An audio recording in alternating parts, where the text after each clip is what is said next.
Assalamualaikum warahmatullahi wabarakatuh.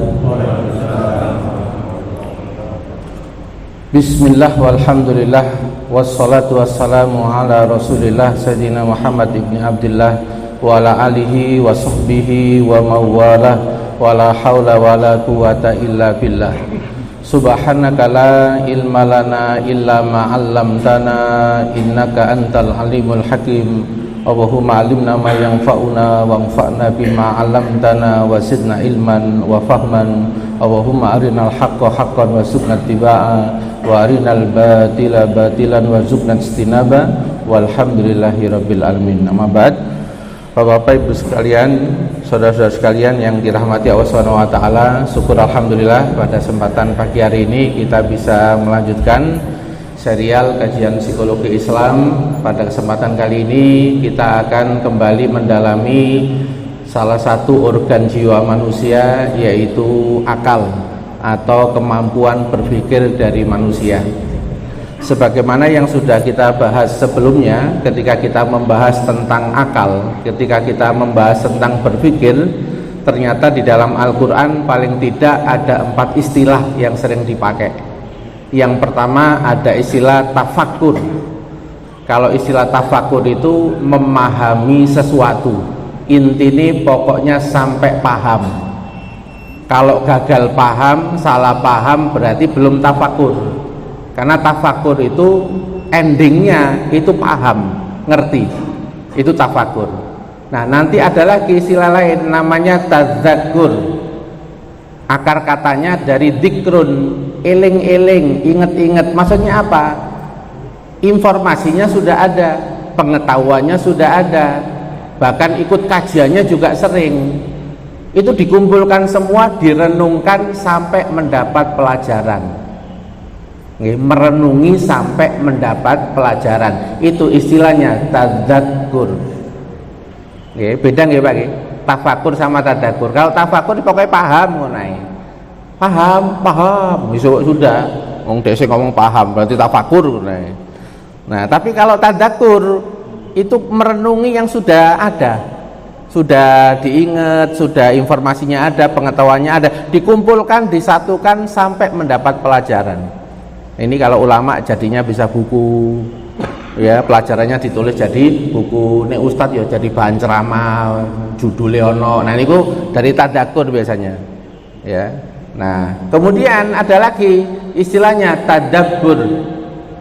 Nah kalau tadabbur ini lebih dalam lagi karena dari akar kata dabaro, paling akhir.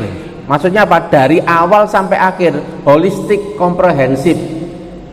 Makanya dipakai untuk Al-Quran. Afala yatadabbarunal Quran. Apakah engkau tidak mentadaburi Al-Quran? Lafadznya kayak apa, maknanya kayak apa, asbabun nuzulnya kayak apa, hikmah-hikmahnya apa, lalu ditulis intisarinya. Nah kalau bisa mengambil intisari dari ayat, lalu terdorong untuk melakukan, melaksanakan, mengimplementasikan, namanya berarti tadabbur. Kok moco ayat kok tambah ngeluh, berarti belum tadabbur. Ya. Moco ayat kok tambah bingung, oh iki maksudnya. Ya belum tadabbur. Wong tadabbur itu intinya paham lalu terdorong, prakteknya ya jelas. Itu namanya tadabbur. Gitu. Nah, terakhir ini yang lebih keren lagi, takkilun. Kalau takkilun ini sudah bicara pengendalian kepribadian. Paham sampai ngomongnya bener, paham sampai perilakunya bener, paham sampai merespon berbagai hal yang datang kepada dia selalu bener, disebut dengan takkilun. Para ulama kalau sudah menggunakan kata takkilun itu endingnya ta'atullah, taat kepada Allah. Sehingga ulama ada mengatakan wal akilu man atau Allah. Orang berakal itu adalah orang yang taat kepada Allah. Nah, yang nomor 4 ini Pak, yang paling keren, ya, karena dari kata akola, mengikat. Jadi informasi pengetahuannya itu mengikat ngomongnya. Jadi ngomong itu gak anggar ngomong, gak anggar komen. Dia punya sekumpulan dasar yang ada di dalam otaknya. Kalau dia bersikap memutuskan melakukan sesuatu, dia juga punya basic yang dia pertahankan. Kenapa dia melakukan ini? Kenapa kok pakai treatment ini? Nah, itu levelnya sudah taklilun gitu. Moga-moga kita semuanya nanti sampai ke sana. Amin. Nggih, mboten napa-napa berharap kok. Meskipun nek pengajian kadang paham, kadang gak apa-apa. Ya, pokoknya kan ngarep-ngarep nang Gusti Allah. Masalah timing kapan paham ya tergantung keputusannya Gusti Allah. Kene ikhtiar ae. Nggih, Pak nggih. Nggih, pun ngelu-ngelu nggih. Isu-isu nih, udan misalnya nggih. Santai mawon nggih. Nggih, kita lanjutkan. Nah, para jamaah sekalian, namun untuk sampai bisa mikir yang benar, untuk bisa ngambil pelajaran itu sering benar, untuk bisa ilmu kita bisa mengikat omongan kita, mengikat perilaku kita, ternyata ono hambatane, ono faktor-faktor yang menyebabkan kita nggak mikir benar. Ini yang kita bahas pada hari ini. Ya, faktor-faktor yang menyebabkan orang itu salah mikir. Nggih. Faktor yang menyebabkan orang itu salah mikir. Kalau saya simpulkan Pak, pakai dalil empiris dan dalil Quran, paling enggak ada 5. Nanti kalau jenengan kok ono pitu ya gak apa-apa Pak. Betul nopo-nopo itu berarti versi baru. Namanya kesimpulan Pak. Tiap orang bisa beda-beda. Nah, kalau kesimpulan saya yang selama ini saya pahami ada 5 yang menyebabkan orang itu salah mikir. Mikirnya sering salah. Pertama, ya, karena kesalahan penginderaan. Para jamaah sekalian, di dalam Al-Quran berpikir sama panca indera itu sering dikaitkan. Nanti bisa dilihat surat An-Nahl ayat 78. Wallahu akhrajakum min butuni ummahatikum la ta'lamuna syai'a. Allah mengeluarkan dari perut ibu kalian dalam keadaan gak ngerti apa-apa. Ya ditakoni yang guyu ngono. Kadang nek rotok mendelik ya nangis, arek cilik kok nggak tahu apa-apa. Setelah itu berkembang belajar melalui panca indra. Wa ja'ala lakumus sam'a wal absara wal afidah. Aku kasih kamu itu pendengaran, aku kasih kamu itu penglihatan, aku kasih kamu itu berpikir. Untuk apa? La'allakum tashkurun, supaya kamu menggunakannya sesuai dengan perintah Allah, memakainya dengan benar. Berarti ada hubungannya loh, betul Mbak, panca indera sama berpikir. Ada, karena pintu masuk pengetahuan pertama juga dari panca indera. Orang bisa memahami sesuatu dari panca indera. Maka faktor orang bisa salah, biasanya faktor pertama penginderaannya ada kesalahan. Nah, contohnya di dalam Al-Quran ini digambarkan surat An-Nisa ayat 157, yaitu kasus disalibnya yang disangka itu Nabi Isa, padahal itu bukan Nabi Isa Pak, karena Nabi Isa itu sudah diangkat oleh Allah Subhanahu wa ta'ala. Nah, kita baca wa qaulihim inna qatalnal masiha Isa bin Maryam. Ya, dan perkataan mereka itu menggunakan, ini ayatnya menggunakan inna qatalna, temen lo aku ini, kami wis mateni, wis tak pateni Isa iku qatalna, menggunakan taukid Pak. Artinya mereka itu seakan-akan melihat dengan mata kepalanya sendiri gitu, bahwa sudah membunuh utusan Allah. Tapi dibantah oleh Al-Quran, wa ma qataluhu wa ma sholabuhu. Ora, gak, awakmu gak mateni Nabi Isa, sing mbok salib iku ya bukan Nabi Isa, walakin subbihalahum, cuma ana wong tak serupakno. Nggih, tak serupakno. Nek modern kan pakai operasi plastik Pak ya. Oh, cek wajah podo. Kalau ini sudah perannya Allah Pak, ya nggak pakai operasi plastik. Ya sudah mukjizatnya Allah. Ada orang memang tak pilih, tak memperno koyok Nabi Isa. Jadi sing mbok pateni iku sebenarnya gak Nabi Isa. Cuma awakmu mek ndelok wajah tok ngono, gak sampai interogasi kan. Oh, gak sampai pendetilan kan. Pemane tes gen waktu itu ya kok ono. Nggih Pak nggih. Enggak sampai kok itu. Nah, makanya Quran mengatakan apa? Wa innal ladzina ikhtalafu fihi. Sesungguhnya mereka itu berselisih, lafi sakkim minhu, berada dalam keraguan. Berarti orang itu kalau masih ragu, masih bimbang, iki mikirnya itu mikir paham apa sih gak paham Pak? Nek wong ragu karo bimbang Pak. Berarti gurung paham, mau ragu karo bimbang kok. Ya, betul Pak. Loh, kalimat Quran itu teliti Pak, memberikan perkata itu untuk menggambarkan keadaan yang terjadi. Malahum bihi min ilmin illat tiba'ad-dhon. Loh, dikatakan lagi penegasannya.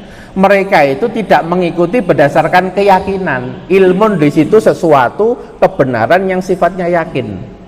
Ya, ilmin itu sesuatu yang yakin, nggak ada keraguan, namanya ilmin. Kalau masih ragu-ragu dan bimbang, belum disebut dengan ilmin. Illat tiba'ad-dhon, hanya mengikuti dugaan.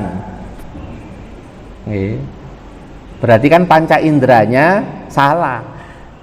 Itu yang benar adalah Al-Quran. Memang Nabi Isa tidak dibunuh, tapi apa? Diangkat. Wa ma qataluhu yakina. Mereka membunuh Nabi Isa itu tanpa dasar keyakinan. Jadi yo gak yakin yang dibunuh itu Nabi Isa. Itu loh, berarti kan sudah ada keraguan, kebimbangan, bahkan dikatakan mereka sebenarnya tidak yakin. Mereka hanya menggunakan penginderaan, tapi penginderaan mereka terbatas. Nah, ini gambar apa Pak? Nah, fata morgana. Berarti mata bisa tertipu Pak. Dari jarak jauh seakan-akan itu ada air, tapi ketika didekati ternyata itu hanya pantulan sinar matahari pada tanah yang cukup jauh. Berarti bisa tertipu nggak Panjendra? Bisa. Itu Bapak-bapak, ibu saya tanya, jenengan kalau ngobrol sama pasangan kadang-kadang salah dengar, pernah dengar terjadi nggak betul? Bisa. Oh pemane nek pas capek, pokoknya angger hoo itu, pokoknya sing pasangan cek meneng, padahal opo mau gak ngerti, kok ana sing guyu katane pernah ngalami kan. Ya Allah, itu sebenarnya ya gak paham omongannya opo, cuma karena berkali-kali kini pegel, ya wis gak apa-apa wis, ternyata dijupuk 500.000 Pak. Sampean gelo lah kuwi, ya kan salah pendengaran ya, sehingga akhirnya nyimpulkannya salah. Berarti bisa terjadi salah mikir Pak ya, gara-gara salah dengar Pak ya.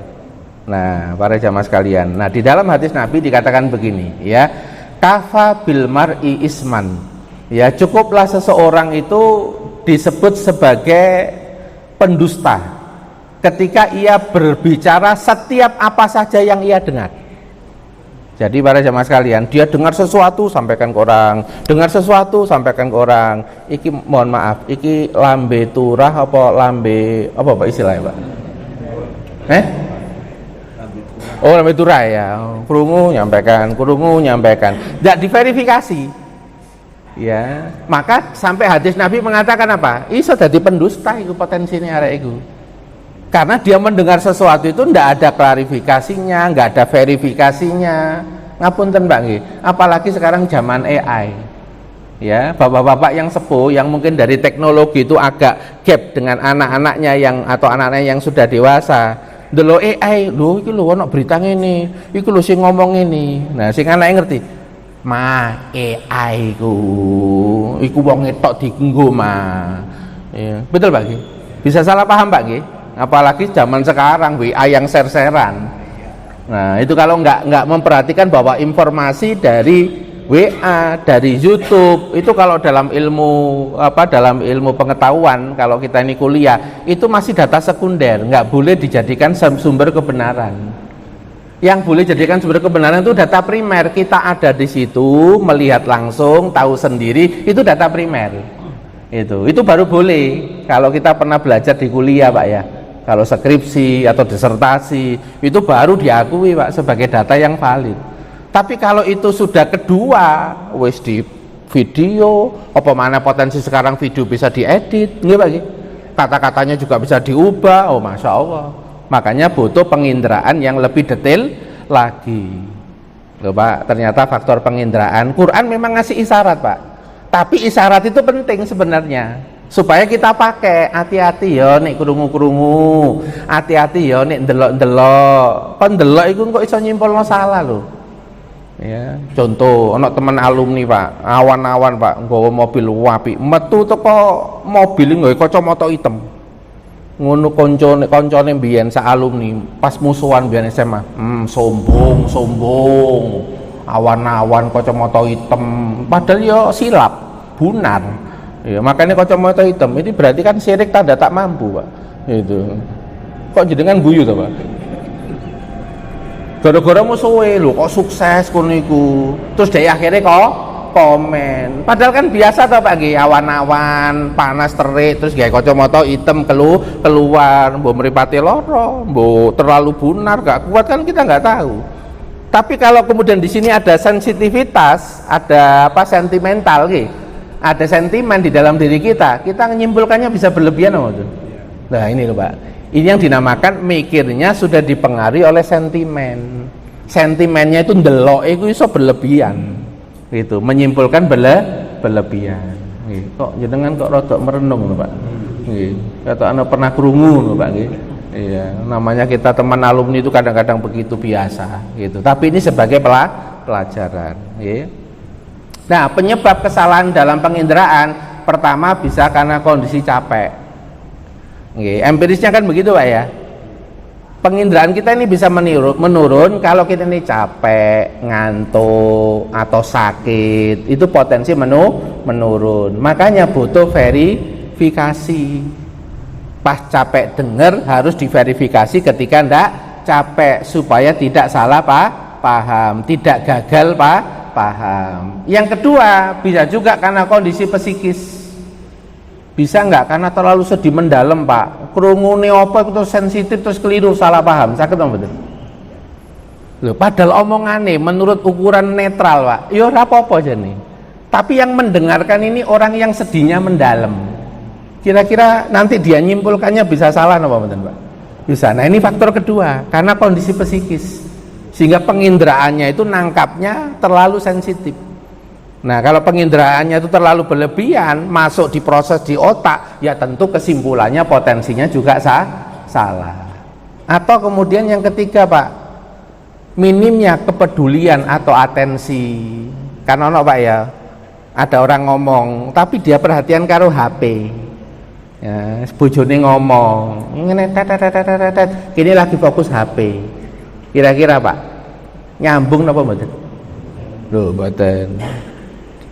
Faktor ketiga karena kita nggak ada atensi dengan fakta yang ada, nggak ada perhatian dengan fakta yang ada. Ini potensi juga kita bisa salah paham, kita bisa gagal paham. Kalau dalam keluarga sering terjadi nggak Pak nomor 3 ini?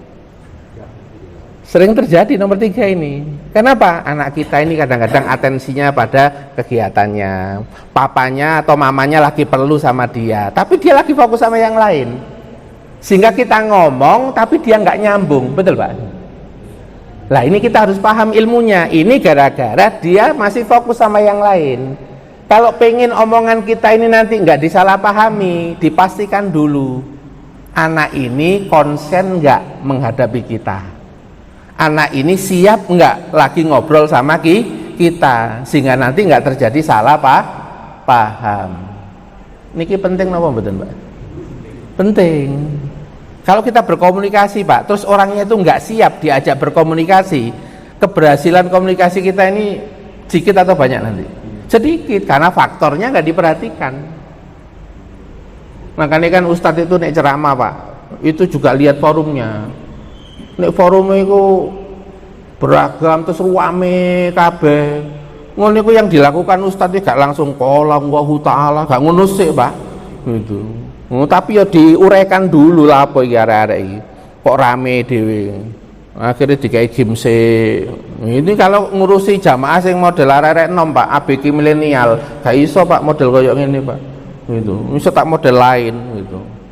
Wong aku ya dipeseni anakku sing ABG. Nek ngisi arek ABG milenial ojo koyo sing model iku bi gak masuk jare ngono jare. Anakku dhewe kok ngajari. Kula nek ngisi anak ABG ya gak gawe ngene Pak, terus tulisane model lurus-lurus ngene mboten. Ngono kadang anakku ae sing gawe sing warna-warni. Gimana nggih? Lah itu dalam rangka supaya apa? Informasinya bisa dipahami karena dia tertarik, konsen dulu. Ada konsen dulu. Nih konsen berarti siap nerima kan gitu nggak Pak? Kalau siap menerima kita ngomong banyak yang masuk. Itu. Nah sekarang berikutnya kedua. Jadi yang kedua, ada yang menyebabkan orang salah berpikir karena jiwanya didominasi oleh hawa nafsu. Nah, dalilnya di mana? Dalilnya surat Al-Furqan ayat 43 sampai 44. Ya, kita baca dalilnya dulu baru penjelasan, Pak nggih. Ara'aita man ittakhadha ilahahu hawa. Apakah engkau memperhatikan orang yang menjadikan Tuhannya itu hawa nafsunya? Berarti Tuhannya itu pemutus, pengendali, pengatur dirinya itu hawa nafsu. Hawa nafsu itu pengennya dia yang paling besar, ambisinya dia yang paling besar. Itu yang dicekeli, Pak. Itu. Ketika ada masukan dari orang lain, kok masukan itu bertentangan sama ambisinya, kira-kira masukan itu membuat dia paham apa gagal paham? Gagal paham. Padha karo arek cilik, Pak. Aku njaluk sing iku, terus mamai menjelaskan, iku ngene-ngene, emo aku iku. Ngene lho, fakta ngene-ngene, emo aku iku. Nggih. Model arek ngene berarti ngikuti hawa nafsu apa ngikuti penjelasan mamanya? Hawa nafsu. Karena dia lagi diikat sama ambisinya, pengennya. Betul, Pak? Ada nggak, Pak? Cerita kehidupan orang itu gara-gara ambisi, terus dikasih nasihat itu nggak mau terima terus, akhirnya dia hancur dengan ambisinya. Ada nggak yang gitu? Oh, banyak. Ini yang namanya faktor kedua, Pak. Mikirnya salah tapi nggak sadar kalau dia mikirnya itu salah. Karena dia sudah dibulet sama hawa nafsu. Sehingga ayat berikutnya itu kan amtaksabu anna aksarahum yasma'una au yaqilun. Apakah kamu menyangka orang yang sudah diikat hawa nafsunya mereka mau mendengar, mereka mau mikir, ya, itu menggunakan yaqilun, Pak. Yaqilun kan yang tadi saya jelaskan. Paham lalu digunakan mengendalikan perilakunya, nggak mau dia, Pak. Itu. Pemahamanmu gak cocok karo ambisiku, mohon maaf, tak tolak. Nasihatmu gak cocok karo penginku, mohon maaf, tak tolak. Berarti dia lebih memilih penginnya saja atau memilih nasihat yang benar? Memilih nasihat yang benar apa penginnya, Pak? Berarti penginnya. Itu kalau dibiarkan cukup lama, Pak. Mereka ini kira-kira nyadari nggak, Pak, kalau salah? Nggak sadari. Itu yang dikatakan di dalam Al-Quran. Mereka itu melakukan kerusakan, tapi mereka tidak menyadari bahwa keputusan-keputusannya itu banyak melakukan kerusakan. Iki rodok merenung, Pak, rodok. Soalnya ya hubungannya karo ego niki ini, Pak. Gitu, Pak. Pertarungan kan sama egonya kita. Itu.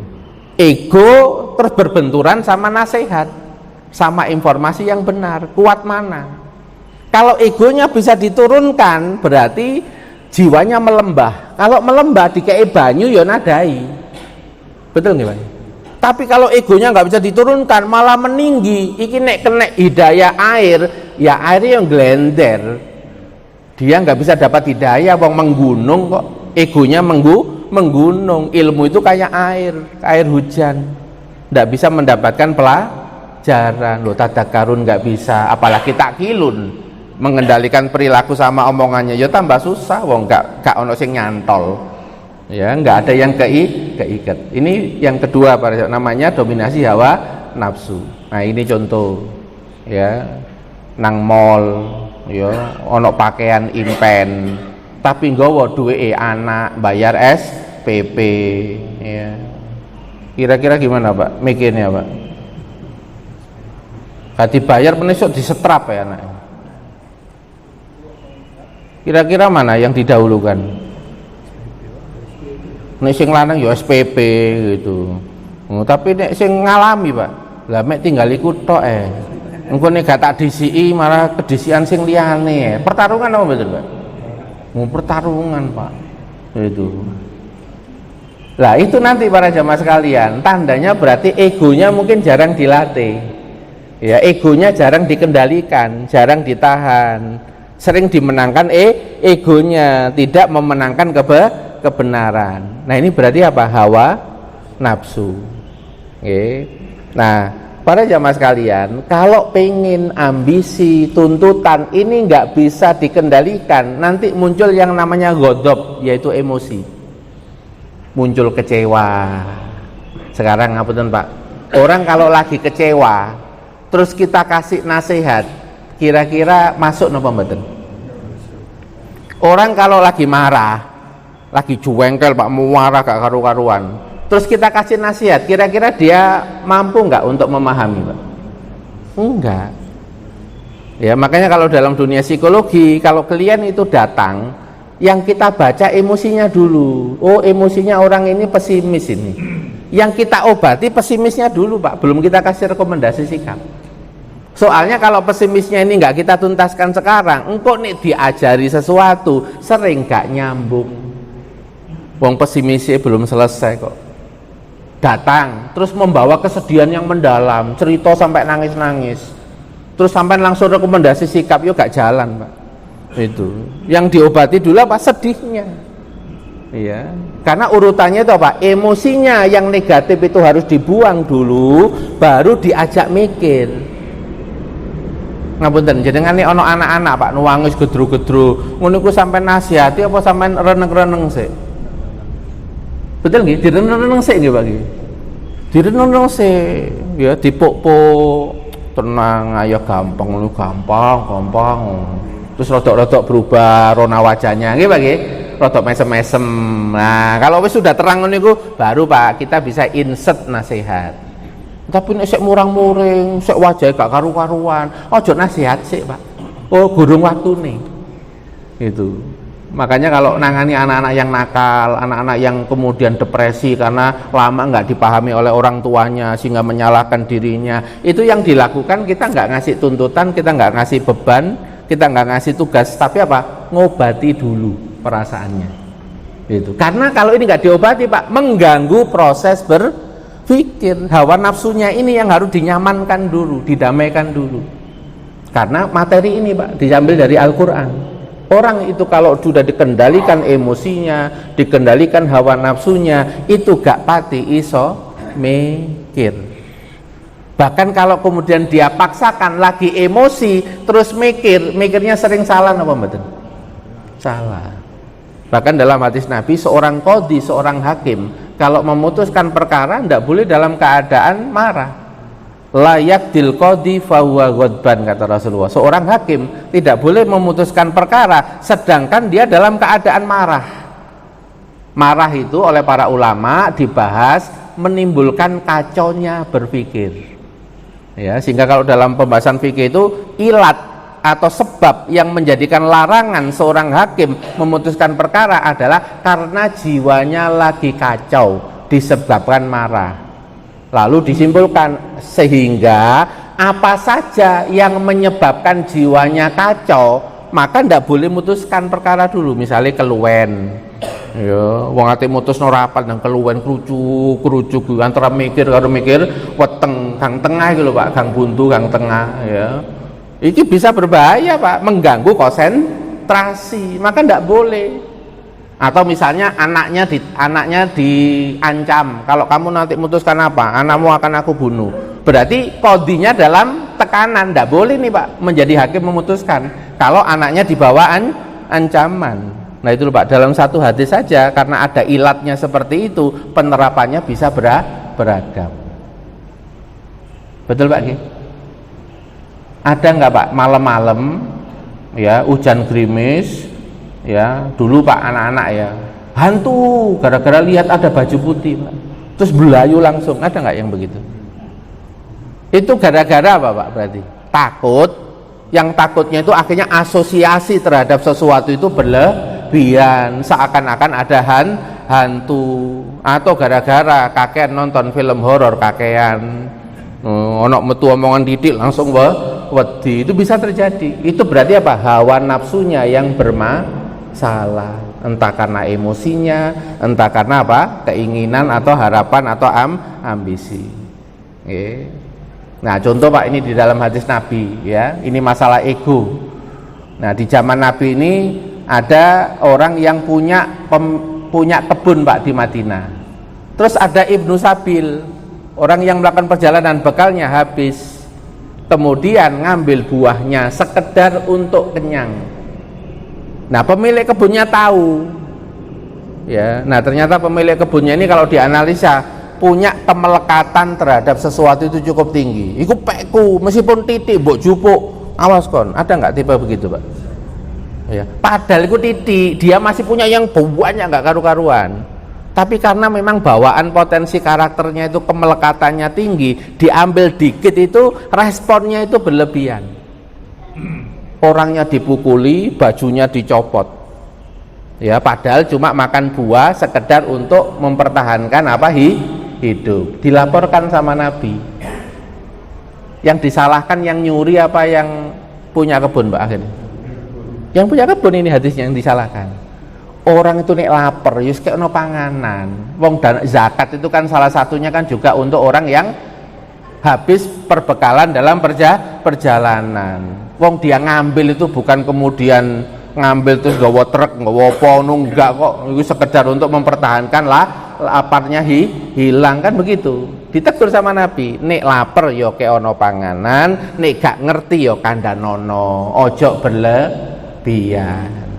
Berarti memutuskan sikap berlebihan berarti ada egonya apa enggak, Pak, ini ceritanya ini? Ada ego. Nah, makanya faktor yang kedua yang dihati-hati supaya kita nggak sering salah mikir, waspadailah hawa nafsu. Okay. Yang ketiga yang menyebabkan orang salah mikir, kerusakan fungsi otak. Ini perlu diperhatikan, Pak. Contoh ngapunten ya, ada orang yang terkena stroke. Kalau stroke-nya kena bagian otak tertentu yang ada hubungannya sama emosi, ya potensinya emosinya akan beda dengan umumnya orang. Kalau emosinya itu beda, maka nanti juga sering gagal paham kalau kita ngerawat orang seperti ini. Atau kena memorinya sehingga ada ingatannya yang hilang. Nah, ini kan kita perlu perhatikan, Pak nggih. Nah, ini ranahnya kedokteran. Jadi kalau ada ngerawat seperti yang ada hubungannya sama otak, atau yang kena gegar otak, atau ada yang kanker otak, penyakit-penyakit fisik yang berpotensi mikirnya bisa terganggu. Nah, itu perlu diperhatikan, Pak. Berarti kalau orang itu karena penyakit fisik berpikirnya terganggu, ini harus dimaklumi. Betul, Pak? Kan di luar kuasa dia, Pak, wong sakit toh, Pak. Tapi kalau kita nggak paham, kita bisa marah-marah nggak? Berhadapan sama orang kok mikirnya salah terus ya. Mau wis tak kei mangan, jaris gurung mangan, ya. Itu berarti gangguan berpikir, apa betul? Gangguan berpikir. Nah, itu harus merujuk kepada dokter, tanya detail. Apakah memang ini ada hubungannya sama otaknya, supaya nanti kalau kita merawat itu kita apal bahwa ini salah ngomong, salah mikir, memang karena keterbatasan yang ada pada otaknya disebabkan penyakit fisik. Nomor satu ini penting diketahui, apa betul, Pak? Penting. Apalagi yang kedua, Pak, gangguan otak gara-gara gangguan mental. Enten apa betul? Iya, stres bisa. Nanti kalau penyakit yang umum sekarang namanya NPD, Narcissistic Personality Disorder, itu penelitiannya fungsi otaknya juga mulai ada perubahan. Jadi gak otak normal pada umumnya. Sehingga kalau ada omongan, ada sikap orang, ngeresponnya itu agak berbeda dengan pada umumnya orang. Karena dia punya didiagnosa NPD. Nah, ini nanti ranahnya siapa, Pak? Ranahnya psikiater. Ya, bipolar, NPD, psikotis, ya. Nah, itu psikotik, Pak, namanya, nggih. Nah, itu harus diperhatikan. Berarti ini salah mikir memang karena faktor ada gangguan mental. Berarti kalau ketemu yang seperti ini, Pak, kita ini meresponnya dengan reaktif dan marah-marah atau memaklumi? Memaklumi. Kan kita sesuai dengan topiknya toh, Pak, ini. Karena memang ini ada gangguan di fungsi otak. Jadi jangan direspon terlalu serius. Aku gak dihargai, ngomongnya gak enak. Lah iku gendeng, iku gendeng. Gak ngerti nih iku ono informasi bahwa dia gangguan mental. Ya, saya soalnya pernah sholat di satu masjid, Pak, ya. Setelah sholat asar, ya tiba-tiba ada orang dari pinggir jalan itu ya kayaknya sehat, tapi moro-moro mulai gak genah omongannya, tindakannya. Lah, orang di masjid ada yang nggak paham itu gangguan mental, ngono lho dijak tukaran. Lah, ya Allah, ya Allah. Ini berarti menyikapi dengan tepat atau dengan salah berarti, Pak? Dengan salah, nggak sesuai dengan proporsi. Cina. Iki salah ngomong, salah sikap gara-gara otaknya bermasalah. Ya padha karo nangani wong nang rumah sakit jiwa. Omongane aja mbok lebokno ati serius lho, ngelokno makku lho, ngelokno anakku lho, aja ngono. Wong dia enggak terkontrol kok. Mosok nang rumah sakit jiwa iku dokter jiwa terus pasiene ngelokno istrine, ngelokno anake. Lho, pasien wani ngelokno anakku. Kata rawat kon. Ya dokter jiwa iku berarti rada ngene misan. Gitu Pak Ki. Loh itu loh Pak, ini kan kita perlu tahu di luar kita ini bisa jadi juga ada yang kena gangguan mental, yang itu kita nggak tahu. Lalu ngomongnya salah, mikirnya salah. Lah itu perlu kita jadikan faktor untuk memahami supaya nanti nggak gampang emosian. Bisa jadi memang dia ada problem mental sehingga mikirnya salah. Kita menyikapinya harus proporsional. Atau yang ketiga, kerusakan fungsi otak karena kebiasaan buruk, minuman keras, narkoba. Ada riwayat enggak? Gitu. Kalau dia ada riwayat pecandu narkoba, terus ini baru rehabilitasi, baru sembuh, kok mikirnya rada heng-heng, yo harus dimaklumi. Saya proses. Kita bagi. Ya, dan omongannya jangan dimasukkan hati semua. Wong menghadapi orang yang memang lagi ada kelemahan kok kita anggap serius semua. Berarti kan kita ini salah profilingnya salah, kita memprofil orangnya kurang tepat. Ya, kalau di kajian-kajian kami itu kan salah satu ilmu penting itu kita harus memprofiling, Mbak, menghafalkan orang-orang yang terdekat dengan kita, karakternya, sikap-sikapnya, omongannya, supaya apal itu. Untuk mengetahui, oh gurung waras, oh karakternya ini masih menetap, gitu. Ojo heran terus. Sek ngono, sek terus, kok ngono ae? Iki wong ngenes napa wong napa Pak? Iki tambah stres Pak iki. Ibaratnya menghadapi orang tapi di dalam rumah karena nggak hafal, stres sendiri. Banyak terjadi nggak yang begini Pak? Nah kalau kita tahu ilmunya Pak, kalau memang masih belum berubah, ya dan belum ada treatment, ya berarti kita posisinya apa? Ya bertahan dulu. Itu cari ilmunya gimana menghadapi tipe karakter yang seperti ini. Siapa tahu suatu saat punya ilmu pawang, ya Pak. Bukan pawang singa loh Pak, pawang orang. Ya. Ada orang itu karakternya itu suka ngatur ya Pak, suka ngatur karena memang bawaannya. Ya, pengen diatur ini. Nah orangnya yang mau diatur ini nggak mau gitu. Kira-kira akhirnya jadi emosi nggak Pak? Emosi, padahal ini nggak bisa berhenti. Coba bayangkan kalau ini orang sudah sepuh, misalnya ini mertua jenengan, misalnya terus jenengan tuh hidup bersama dengan mertua kayak begini, terus jenengan tidak memaklumi, kira-kira sering nang warung loh mboten? Stres ini. Ya itu berarti belum tahu cara untuk menghadapi model seperti ini Pak. Ibarat iku macak goblok carane itu, alias dablek. Iyo tapi ndak semua itu dituruti. Itu maksudku wis nyenengno wis sepuh ya Pak. Itu nggih ngono. Ini Al-Qur'an amo Pak, nggak boleh dirusak orang sepuh kok. Oh, tetap dihormati. Jadi kita akhirnya yang menyesuaikan Pak. Kita macak goblok. Nggih. Padahal nang guri gak dilakoni kabeh. Dilakoni kabeh ya kita remek ya, Pak. Itu. Ngono lho Pak maksudnya, Pak. Ya ngukur porsi, endi sing iso dilakoni, sing gak ya gak apa-apa. Engko nek ketemon ya ngaku wae. Nggih, Bah, nggih ngoten niku, Bah, mantu sampean, Bah, ngono, Pak. Ngono ae macak goblok. Mungkin ini gak ngerti jurus macak goblok akhirnya stres duwe mertua kaya ngono. Wong gak duwe ilmu pawang kok. Nggih, Pak, nggih. Semua itu ada ilmunya Pak, ngadapi karakter sing murang-muringan ya iku padha wae Pak, dirungokno omongane tapi gak dilebokno ati, sambil atine ngomong kumat wis gak apa-apa, kafarat penebusan dosa, muga-muga gak suwe ya Allah, tenang damai ngono ae. Sampeyan gak kok ana tipe sing suka murang-muringan terus sampeyan lebokno terus serius, lebokno ati, iku sampeyan mengizinkan elek nang jaba mlebu nang jero sampeyan. Berarti yang merusak diri kita itu orang yang marah atau kita sendiri?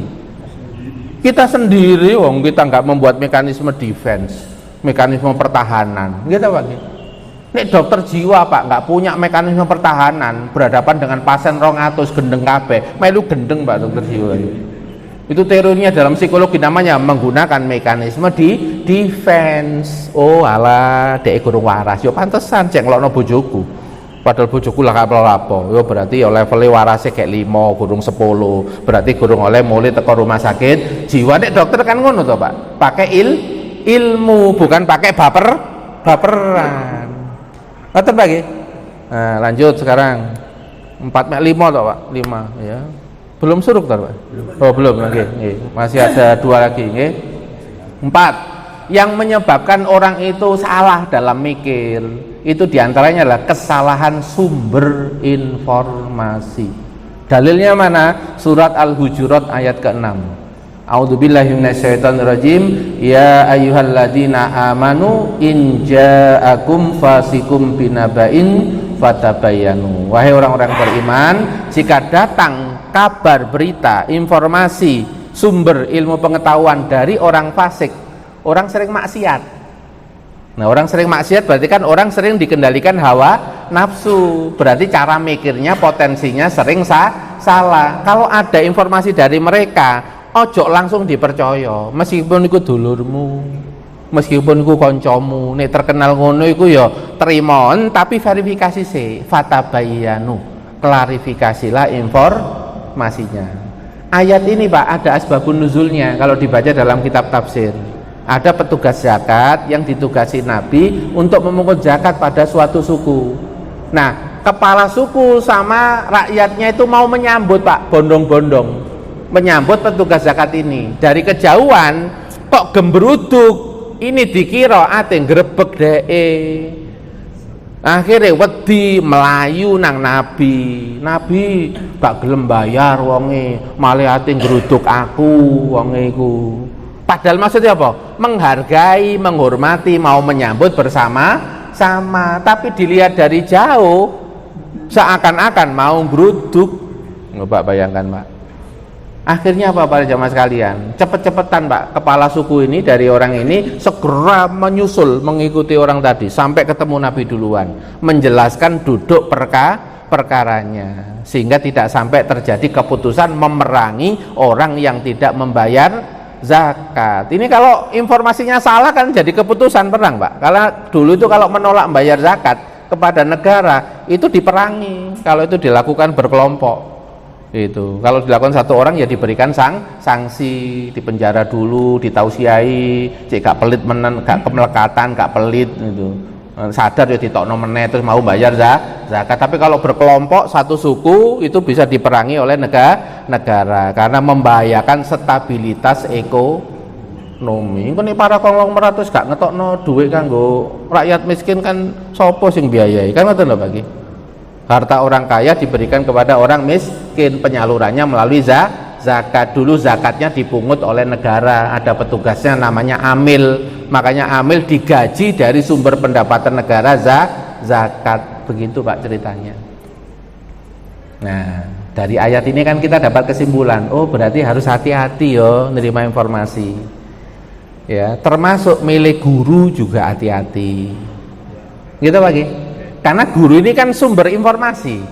Nek gurunya tidak berkualitas, gurunya ini sering salah mikir, salah kesimpulan, terus omongannya sering dipakai, nanti murid-muridnya potensial bisa sering salah, bisa sering salah. Nah ini rumusnya, rumus keempat Pak, kesalahan sumber informasi. Ini kalau dulu Pak, sebelum ada teknologi seperti sekarang, dulu ada kayak telegram Pak ya, ada kode-kode Morse. Nah itu kalau dulu, zaman dulu kalau salah baca kode Morse itu nek pas perang itu hancur Pak. Jadi nggak perlu dihancurkan, malah dihancurkan karena kesalahan sumber informasi. Nah punten, ini kan WA group banyak, gitu Pak Ki. WA group banyak, kadang-kadang seliweran toh Pak Ki. Nah ini juga perlu latihan. Nanti kalau ada seliweran WA group, video-video atau tulisan-tulisan yang nanti nggak jelas ya jangan diikuti dulu. Harus diklarifikasi. Ini untuk mengamalkan faktor yang keempat, kesalahan sumber informasi. Nah, terakhir Ya, terakhir kan wis melek kabeh. Ya, melek nggih. Kelima ya. Kalau yang kelima ini, Pak, ini yang paling parah. Karena apa? Karena pusatnya jiwanya yang ketutup, yaitu kolbunya yang ketutup. Kalau kolbunya sudah dikunci sama Allah Subhanahu wa taala, meskipun ada jutaan orang ngasih tahu, tindakan kamu, keputusan kamu itu bertentangan dengan kemanusiaan. Mereka kan tidak berdosa, penduduk-penduduk yang ada di Palestina itu, yang ada di Gaza itu nggak berdosa. Mereka salah apa? Kok mereka itu dibom? Kira-kira yang hatinya terkunci bilang apa? Mesti ada alasan. Nggih, Pak? Mesti ada omongan yang dia buat-buat untuk menguatkan pendapatnya. Itu namanya berarti apa? Karena sudah dikunci hatinya. Dimasuki berbagai nasihat pun ini sudah tidak bisa karena faktor hati yang terkunci. Nah, ayatnya di dalam surat Al-Hajj, Pak, nggih, afalam yasiru fil ardi, maka tidak pernahkah mereka berjalan di muka bumi, ya, fatakunu lahum qulubun yaqiluna biha, yang dengannya hati mereka bisa memahami, yang dengan adanun yasma'una biha, kalau dia punya telinga dia mudah sekali untuk mendengarkan, mau mendengarkan. Fa innaha la ta'mal absor, maka sebenarnya mata mereka itu tidak buta, walakin ta'mal qulubul lati fis sudur, tetapi yang buta adalah hati yang berada pada dada mereka. Nah, kalau sudah hati yang tertutup ini, Pak, amaliyahnya nggak sekedar nasihat. Jenengan kalau punya keluarga besar, welek gak karu-karuan, dituturi gak iso, dikandani gak iso, ya, itu yang bisa dilakukan apa? Minta ampunkan kepada Allah. Karena kalau nggak diminta ampunkan, kolbunya juga gelap, kolbunya juga tertutup. Itu salah satu doa yang diajarkan Nabi untuk orang-orang kerabat-kerabat kita, misalnya yang maksiatnya nggak terkendalin, itu doanya Allahumma firlahu warhamhu, ampuni dia ya Allah. Pokoknya pas eling tenang damai berkali-kali. Kan kadang-kadang kita ini misalnya punya saudara kandung 10, Pak, ya, kadang-kadang ada kan satu sing rodok mbeliar, ono satu sing rodok sakarepe dhewe, maksiat macem-macem. Engko pas pertemuan keluarga besar dikandani yo ndelewer ae. Nggih, enggak iso nurut. Ada enggak Pak model begitu? Lah, itu enggak bisa dinasihati, Pak. Model ketemu orang begitu itu. Yang bisa itu apa? Ya tadi itu didoain karo diapii semampunya. Kalau jenengan serius, ada satu orang keluarga yang terus dekati dia, sekedar pendekatan supaya dia nyaman dan dekat dengan jenengan. Kalau dia butuh bantuan, solusi, ya jenengan kasih, tapi semampunya. Diukur, Pak, semampunya, tapi tetap diapii, didongakno karo diapii. Nanti kalau itu yang bagian pendekatan tadi nanti serius, nanti dekat sama ini, bisa jadi yang sudah dekat inilah nanti pendapatnya akan diambil. Bisa dipahami, Pak nggih? Ya, nek gak iso ya didongakno iku mau ae, Allahumma firlahu warhamhu. Aja mbok terusno wa'afi wa'fu anhu mati engko. Ya seluruh iku wae kok. Ya, ngoten mawon nggih pertemuan kita pagi hari ini, moga-moga bermanfaat nggih. Ada 5 faktor ya. Ini nggih 5 faktor sudah saya tulis di situ. Kesalahan penginderaan. Orang bisa salah mikir gara-gara didominasi hawa nafsu. Orang salah mikir bisa jadi karena ada kerusakan fungsi otaknya. Yang keempat bisa juga karena kesalahan sumber informasi. Dan yang kelima bisa jadi hatinya sudah terkunci. Kamu beri peringatan atau engkau tidak beri peringatan, sawaun alaihim, sama saja, kecuali hatinya dibuka sama Allah. Nah, kalau pengen hatinya dibuka sama Allah, kita ngajukan proposal ke siapa, Pak? Ya ke Allah. Allahumma firlahu warhamhu, ampuni dia ya Allah, rahmati dia. Nanti ada caranya Allah. Ya, kalau ada proposal, apalagi proposalnya dari orang yang dicintai sama Allah, Pak. Oh, diperhatikan, Pak. Ya, sehingga dulur sing ngerek digarap langsung karo Gusti Allah. Soalnya apa? Sing ngajono proposal orang yang dicintai sama Allah. Itu loh, Pak, kekuatannya kaum muslimin. Allahumma fir lil muslimin wal muslimat. Saling meminta ampunkan dosanya orang muslim itu membantu, Pak, kelembutan hati di antara kaum muslimin dan membuat kaum muslimin nanti bisa ta'awun alal birri wat taqwa. Demikian yang bisa kami sampaikan. Mau pertanyaan? Nggih, monggo. Saya mau tanya terkait sikap atau perilaku manusia, dominasi antara hawa nafsu dan godaan setan itu seperti apa? Mana dominasi dari hawa nafsu atau setan? Ya. Oke, ini pertanyaan penting Pak. Ini pertanyaan sangat penting. Soalnya kebanyakan manusia kalau melakukan keburukan itu sing disalahno itu setan sih. Oh setan nih, sering setan yang disalahno itu. Padahal kalau di dalam kajian secara komprehensif Pak, ya setan itu tidak akan bisa menggoda kalau hawa nafsunya itu ditundukkan dulu oleh dirinya. Jadi yang membuka setan itu bertambah kuat ketika apa? Hawa nafsunya itu dibuka sama dirinya sendiri. Contoh misalnya, pengennya itu terus menerus diturutin. Padahal wis diberitahu sama Allah, pengenmu itu loh. Wis tak bentur karo kenyataan, ndak iso. Tak kayak takdir yang nggak sesuai keinginan. Itu maksudnya apa Pak? Ngasih sinyal, pengenmu iku dukno sih. Tak kayak kenyataan gitu yang bertentangan. Ojo nyekeli keinginanmu terus. Iku nggarai awakmu nanti emosi terus. Apa maneh nek wis keinginan iki terus, Pak? Setannya masuk membisiki. Terus saya gak popo, wong gak ngerti nek pengenmu iku api. Ya model kayak bola ngono Pak setan ya Pak. Padahal iki mau menjerumuskan sampai dia itu ndak realistis dengan kenyataan. Wis dhek pengennya keterlaluan terus dibisiki sama yuwas wisufi sudu rinas. Nah, untuk mengatasi ini para jamaah sekalian, itu caranya apa? Keinginannya diturunkan, hawa nafsunya di-drop dulu. Egonya diturunkan. Nah, iki di-drop Pak, setan ndak punya kekuatan.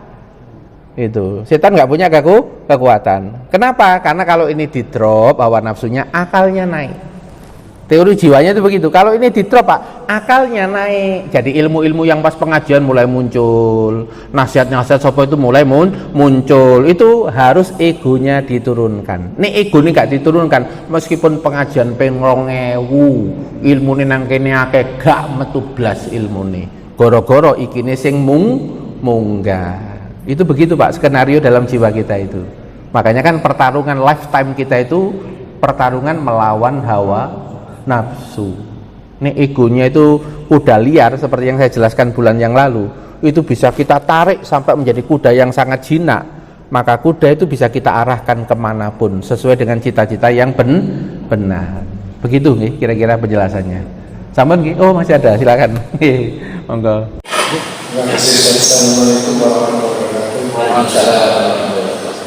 Di bagian terakhir tadi saya menyampaikan yang menyampaikan proposal itu adalah orang-orang yang takwa kepada Allah.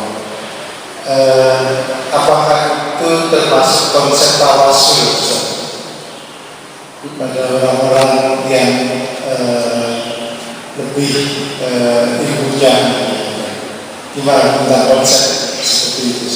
Jadi kita yang awam karena mungkin terlalu jauh sehingga kita kemudian bertawasul kepada kiai, kepada orang-orang yang kita anggap lebih dekat dengan Allah Subhanahu Wa Taala, sehingga banyak orang kemudian yang awam-awam itu kemudian bertawasul kepada